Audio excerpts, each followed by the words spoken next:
دوستان عزیز عرض سلام و ادب و احترام، خیلی خوش اومدید به یه ویدیو دیگه از چنل لردستار تیوی. بچه‌ها امروز اومدیم با یه ویدیو آنباکسینگ دیگه. آنباکس قبلی که انجام دادیم بچه‌ها این کلت عزیز نوز بود که خیلی ویدیو خوبی هم خورد، خیلی خوب بود، خدا رو شکر بچه‌ها هم ازش راضی بودن. بنابراین امروز اومدیم با آنباکس یک اسلحه زیبا که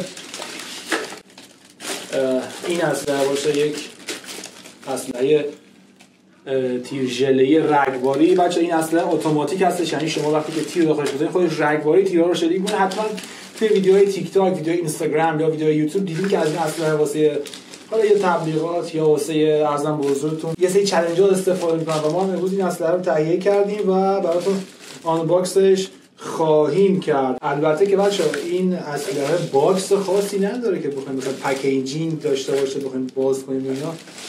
این ماست فله بهتون میدن همینجوری. حالا نمیدونم مشکل از فروشگاهی بود که ما اینو گرفتیم یا این اسلحه کلا روی همین روال هستش. خب بذارید بریم واسه آن پلاستیک کردن اسلحه و نشون دادن اعضا جوارحش به شما.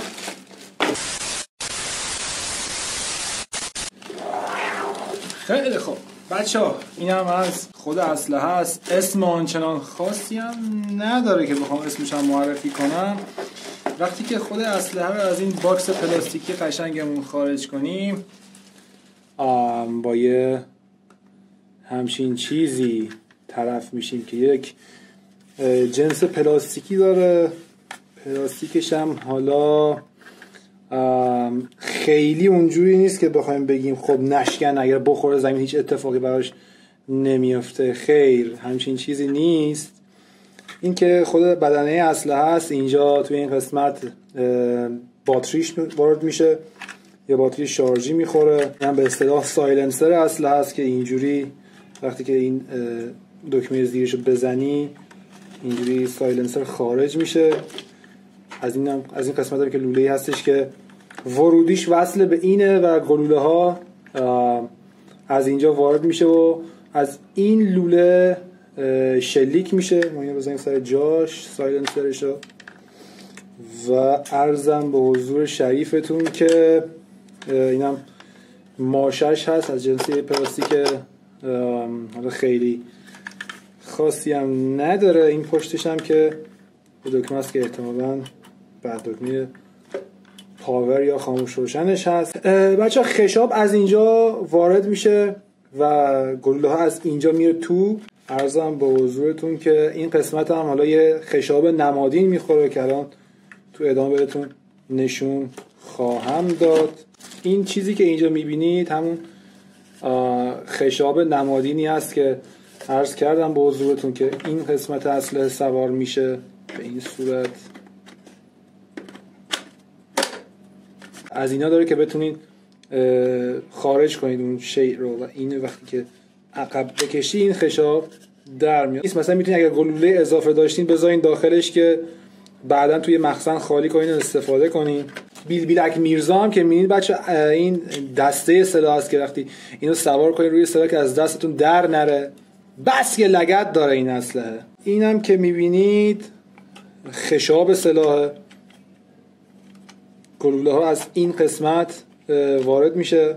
میتونید از این چیزی که اینجا هست استفاده کنید که تیر اضافی اگر بود بزنید داخل این و داخل این خالی کنید، درش رو ببندین و به این صورت روی این ریلی که اینجا هست بچه‌های عزیز سوار میشه. این خشاب باید به این صورت، به این شکل از این قسمت ریل وارد و اینجا خشاب قفل میشه.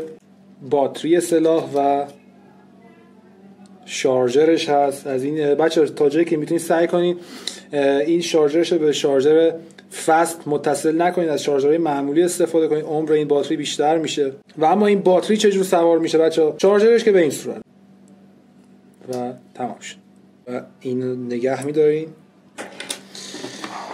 حالا از توی این سولاخی که اینجاست بچه اینو بیرون میکشین و به همین زیبایی اینو میکنین توی این چاکه. اوه اوه اوه. اینو یه هول میدین میره توش. این بیلبیدک میرزا رو هم به این صورت میذارید داخل، از اینجا قفل و به این صورت اینجوری دستشو میگیرید که در نره. و حالا باتری روش سواره و اینو روشن و نه خدایی لگت هم داره یه مقداری. یه عینک محافظ هم بهتون داده بچه‌ها. در اسباب بازی نمیدونم خیلی کارهای خاصی داشته باشد. برگه راهنما طبق این چیزی که اینجا نوشته اگر داخل آب گرم شما این گلوله ها رو بذارین واسه باد کردن داخل 60 دقیقه و داخل آب سرد توی 180 دقیقه گلوله هاتون آماده بهره برداری میشه بچه‌ها. این چیزایی هم که اینجا میبینید بچه گلوله ها هستن. ببینید از نزدیک اگر که فوکس کنه، اینا هم بچه گلوله‌ای هستن که شما باید اینا رو بذارین داخل یه ظرف آب تا باد کنن و بشه ازشون استفاده نمود. خب بچه‌ها اینم قسمت معرفی فینگان زیبای ما بود. ظاهر خوبی داره، ظاهرشه که حداقل من دوست دارم. بزنین بریم واسه یه تست شلیک. نگاه استیل گنگو، نگاه ترکیب و رنگو، نگاه باعت مردو، خشم میندازه قلبو.